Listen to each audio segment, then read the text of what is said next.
கர்த்தருடைய பரிசுத்த நாமத்திற்கு மகிமை உண்டாவதாக. இந்த நாளில் கிறிஸ்து பிறந்த இந்த நாளில் இந்த வார்த்தை கேட்கிற ஒவ்வொருத்தருக்குமே கிறிஸ்மஸ் நல்வாழ்த்துக்களை தெரிவித்துக் கொள்கிறேன்.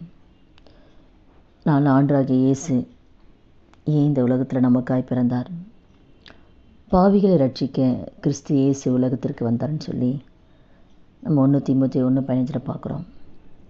அப்போ பாவத்திலையும் பாவ பழக்கத்தில் இருக்கிற ஒவ்வொருவரையும் மீட்கும்படியாக பாவத்தில் இருக்கிற ஜனங்களை ரட்சித்து அவரை அறிந்து கொள்ளும்படியாக அவரை ஏற்றுக்கொண்டு பாவ வாழ்க்கையில் விடுதலை பெற்று கர்த்தர் வைத்திருக்கிற அந்த நித்திய ஜீவனை அடைய ஆண்டராகிய இயேசு இந்த உலகத்தில் வந்தார். ஜனங்களுடைய பாவங்களை நீக்கி அவர்களை ரட்சிப்புகளை கர்த்தர் கொண்டு வருவதற்காக ஆண்டராகிய இயேசு இந்த உலகத்தில் வந்தார். நாமளும் எவ்வளோ பாவத்தில் இருந்து நம்மையும் ஆண்டவராகிய இயேசு இந்த பாவத்திலிருந்து மீட்டெடுத்து இதனால் ஒவ்வொருவரையும் நம்மை சமாதானத்தோடு கர்த்தர் வைத்திருக்கிறார், ஆசீர்வாதத்தோடு வைத்திருக்கிறார்.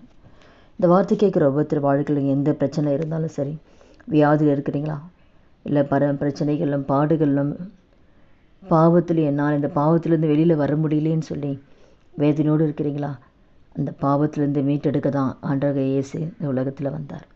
அது எப்படிப்பட்ட பாவமாக இருந்தாலும் தான் செய்து தவறு என்று சொல்லி உணரும் பொழுது அந்த பாவத்திலேருந்து உங்களை மீட்டு எடுத்து உங்களை ரட்சித்து தேவன் வைத்திருக்கிற நன்மைகளையும் தேவன் வைத்திருக்கிற சமாதானத்தையும் ஆசீர்வாதத்தையும் கொடுக்க தான் ஆண்டவராகிய இயேசு இந்த உலகத்தில் வந்தார். அதனால் எந்த பிரச்சனை இருந்தாலும் சரி, எந்த பாடுகள் எந்த வியாதியில் இருந்தாலும் சோர்ந்து போகாதீங்க. ஆண்டவர் உங்களுக்காக தான் பிறந்தார், உங்களை நேசிக்கிறார், உங்கள் கூட தான் இருக்கிறார். நிச்சயமாக அந்த பாவத்தில் ஆண்டவர் விடுதலை கொடுப்பார், வியாதியிலிருந்து ஆண்டவர் விடுதலை கொடுப்பார். சமாதானம் இல்லாமல் இருக்கிற உங்கள் வாழ்க்கையில் ஆண்டவர் சமாதானத்தை கர்த்தர் கொடுப்பார். ஆண்டவராகிய இயேசு நமக்கு சமாதானத்தை கொடுக்க, நமக்கு சந்தோஷத்தை கொடுக்க, நம்ம ஆசீர்வாதமாக இருக்க தான் ஆண்டவராகிய இயேசு இந்த உலகத்தில் வந்தார். பிசாசோட கிரியைகளை எத்தனை பேர் பாதிக்கப்பட்டிருக்கலாம். பிசாசின் கிரியைகளை அழிக்கும்படிக்கே தெய்வகுமாரன் வெளிப்பட்டாருன்னு சொல்லி நம்ம 1 யோவான் 3:8 பார்க்குறோம். இப்போ எந்தெந்த பிசாசின் பிடியிலையும் மந்திரத்துலேயும் என்னென்ன பாதையில் என்னென்ன பிரச்சனை மாட்டின்றிருக்கிறீங்களோ பிசாசோட கிரியைகளாம் கர்த்தர் அழித்து உங்கள் குடும்பத்துக்கு விரோதமாக இருக்கிற அந்த திட்டங்களை நிர்மூலமாக்கி பிசாசின் கிரியைகளை அழித்து ஆண்டவராகிய இயேசு உங்கள் வாழ்க்கையில் ஒரு அற்புதத்தை தேவன் செய்வார். ஏன்னா அதற்காக தான் ஆண்டவர் இந்த உலகத்தில் பிறந்தார். அதே போல் நம்முடைய வாழ்க்கையில் தேவன் வைத்திருக்கிற பரலோகத்தை சுதந்திரிக்க நித்திய ஜீவனை நாம் பெற்றுக்கொள்ளணும்னு சொல்லி தான் ஆண்டவராகிய இயேசு உலகத்தில் வந்தார். பிதாவாகிய தேவன் கூட ஆண்டவராகிய இயேசு நமக்கு கொடுத்ததே நம்முடைய பாவங்களுக்காக, நம்முடைய அக்கிரமங்களுக்காக அவர் தன்னுடைய விளைக்கிரயமாக அவருடைய ரத்தத்தை கொடுத்து நம்ம விளைக்கிரமையை வாங்கினால தான் இன்றைக்கி நம்ம அந்த பாவத்திலிருந்து நம்ம விடுதலை ஆகி நம்ம மகிழ்ச்சியோடு இருக்கிறதுக்கு அவர் நமக்காய் சிந்தின ரத்தம்தான், நமக்கு அந்த சிலுவையில் சிந்தப்பட்ட ரத்தம்தான் இன்றைக்கி நம்மை வாழ வைத்து கொண்டு இருக்கிறது. நமக்கு நித்திய ஜீவனை பெற்றுக்கொடும், நித்திய ஜீவனை நம்ம அடையும்படியாக ஆண்டவர் தன்னுடைய ஒரே மகனை பலியாய் ஒப்பு கொடுத்தார். இந்த நாளில் கூட இந்த வார்த்தை கேட்குற ஒவ்வொருத்தர் வாழ்க்கையில் நீங்கள் எந்த பாதையில் இருந்தாலும் சோர்ந்து போகாதீங்க.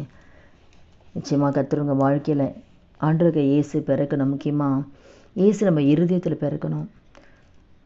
ஆண்டவராகிய இயேசு நம்ம இருதயத்தில் பிறந்தால் தான் அந்த நன்மைகள் நம்ம பெற்றுக்கொள்ள முடியும். ஆண்டவராகிய இயேசுவை நம்ம ஏற்றுக்கொள்ளணும், இரட்சகராக நம்ம ஏற்றுக்கொள்ளணும்.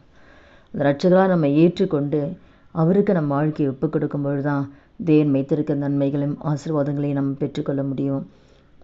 இந்த நாளில் கூட நம்ம வாழ்க்கையில் இயேசுவை நாம் பிரதிபலிக்கலாய் காணப்படணும். இயேசு எப்படி இந்த உலகத்தில் வாழ்ந்தாரோ அதே போல் நாமும் அவருக்கு பிரியமான ஒரு வாழ்க்கையை நம்ம வாழணும். கிறிஸ்துவை தரித்து கொண்டவர்கள் தான் கிறிஸ்துவர்களும் பார்க்குறோம். அப்போ கிறிஸ்துவை நாம் தரித்து கொண்டு இருக்கிறோமா, கிறிஸ்து போல் நம்ம வாழறோமா, நம்மை ஆராய்ந்து பார்த்து இந்த கிறிஸ்மஸ் நன்னாளை நம்மை ஆண்டருக்கு நம்ம ஒப்பு கொடுக்கலாம். அதே போல் எல்லா ஜனத்துக்கும் நற்செய்தி, சந்தோஷத்தை உண்டாக்குற நற்செய்தி தான் இது. ஆனால் எல்லா ஜனத்துக்கும் இந்த நற்செய்தி போய் சேர்ந்துருக்கா ஆராய்ந்து பார்க்கணும். எல்லா ஜனத்துக்கும் போய் சேர்ந்துருக்கா, நமக்கு தெரிஞ்சிருக்கு, நம்ம ஏற்றுக்கொண்டோம். ஆனால் எத்தனை ஜனத்துக்கு இயேசு என்றால் யாருன்றே தெரியாத எத்தனையோ கிராமங்கள் உண்டு. அந்த நற்செய்தி சொல்ல யாருமே இல்லை.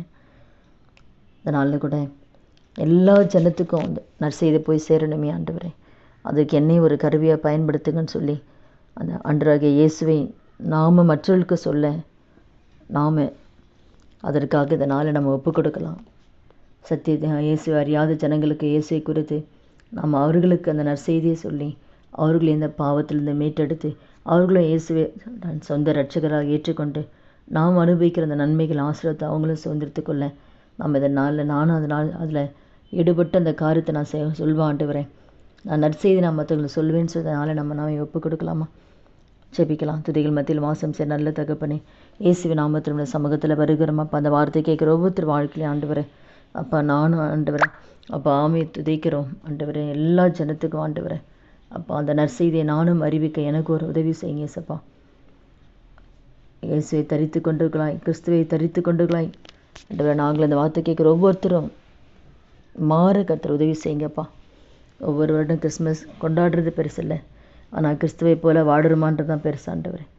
இந்த வகையில் உண்மை இருத்தை துக்கப்படுத்தாதபடிக்கு ஆண்டவர் உமக்கு பிரியமான வாழ்க்கை வாழ இந்த நாளில் நாங்கள் அந்த வார்த்தை கேட்குற ஒவ்வொருத்தரையும் ஒப்பு கொடுத்து அதன்படி வாழக்கூடிய கிருபை ஒவ்வொருத்தருக்கு கொடுத்து கத்த நடத்துங்கப்பா. அப்படி நீங்கள் செய்ய போகிற தயவுக்காக நன்றி செலுத்துக்கிறோம். இயேசு நாமத்தில் ஜெபிக்கிறோம் நல்ல பிதாவே, ஆமென்.